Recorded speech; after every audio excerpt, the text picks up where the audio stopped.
Once you've completed all your research, you might enter what I call the freakout zone.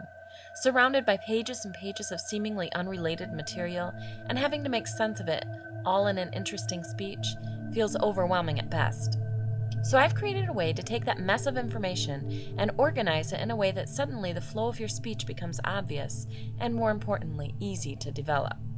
I call it your speech organizer, and it will reduce your workload immensely if you use it right. So let's get started. First off, let me paint you a mental picture that may help. Think of the main ideas of your speech that you've chosen as hooks, and think of each piece of information that you want to use needing a hook to be hung on. Your job in organizing your information is simply to put each piece of usable information on the right hook. So, what is usable information? That is something only you can figure out for yourself in your speech. Your first step in getting ready to use your speech organizer is to read all of your research and highlight the information you feel you'd like to use somewhere in your speech. Now, this is not a listen now and do it later type video. You must follow along with your speech organizer in order for all this to make sense. So, if you haven't already read your research and you haven't already highlighted what you want to use, stop the video and do those things first. Once all your research is read and you've highlighted what you'd like to use in your speech, go through and number each of your different sources. So if you have 8 sources, you would number them in the top right or left corner, 1, 2, 3, and so on through 8. It helps if each different source that has multiple pages is stapled together. You don't want all those loose pages hanging around, and it may confuse you as to which source your information came from if your papers aren't stapled together. So make sure you do that. Next, simply go through each piece of highlighted information and put ascending letters next to each highlighted chunk in the left margin. So in source number 1, put an A next to the first piece of highlighted information, a B next to the next piece of highlighted information, and so on. Then go to source 2 and put an A next to the first piece of information that's highlighted, and do this with each source. Now each piece of information you want to use in your speech has an address where you can find it. For example, this piece of information's address would be 1B, Article 1, highlighted Section B. This will come in handy later when you need to access that piece of information, since it has an address that allows you to quickly find it. The next step is to put each piece of information into your speech organizer. Now the goal here is to get all of the usable information in one place, the speech organizer, and be able to put aside all of the unusable information for the rest of the process.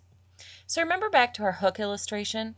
This is where you decide which hook, or main point, each piece of information hangs on.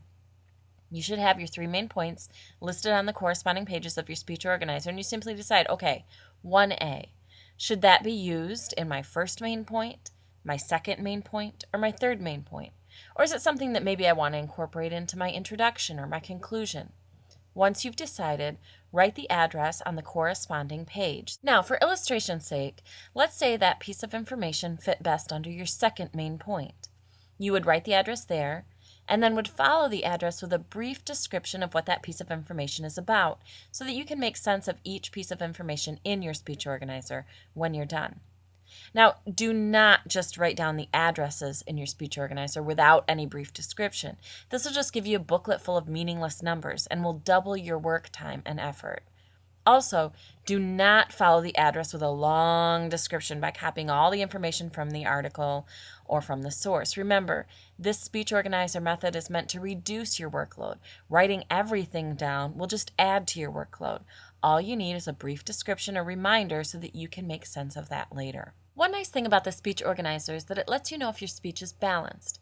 If you get done finding a hook for each of your usable pieces of information, and you discover that one of your main points has only 1 or 2 pieces of information under it, and the others have several, you obviously need to do more research in one of those areas or rework your main points so that they are more balanced. Be sure to check for relative balance before moving on to the next step. Now, once you've placed each piece of highlighted information on its proper hook or under the proper main point, you can then decide the logical order of information under each main point. Most people simply decide this order by numbering the information in a logical speaking order. But some people are more kinesthetic and cut out each piece of information, then manipulate the pieces until they have a logical order for their outline. It's your choice how you do it, but the goal is to be able to write your outline directly from your speech organizer, because everything you want to use is actually in the speech organizer. It's just a matter of putting all the usable information in a logical speaking order under each main point. Now, once you've completed all the previous steps, writing the speech outline can be easily done in an hour or less. Be sure to follow the speech outline format that I require for this course. It can be found on my website. And once you have your outline, the only thing left for you to do is to practice your speech, how you're going to say what you're going to say, and the personality that you bring to the table. Now, since this is perhaps a new way of organizing information for you, the steps may seem complicated at first, but let me remind you, it's a huge time saver if you use the speech organizer properly.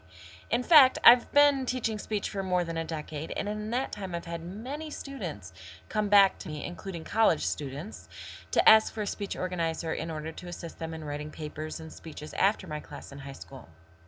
That's the goal of this tool, to assist you. This is why I'm requiring you to use it. Although it's new to you, it is a tried and true method of organizing research, and sometimes trying something new might surprise you and prove useful to you in the future, as well as it has for many of my former students.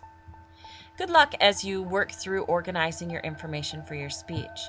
Remember, the process doesn't need to be overwhelming or frustrating, and your information doesn't have to be dry and boring. It's your job to go beyond the information you're organizing and add your own personality, transitions, and analogies to your speech. I look forward to hearing your vibrant, creative, and most importantly, informative speeches.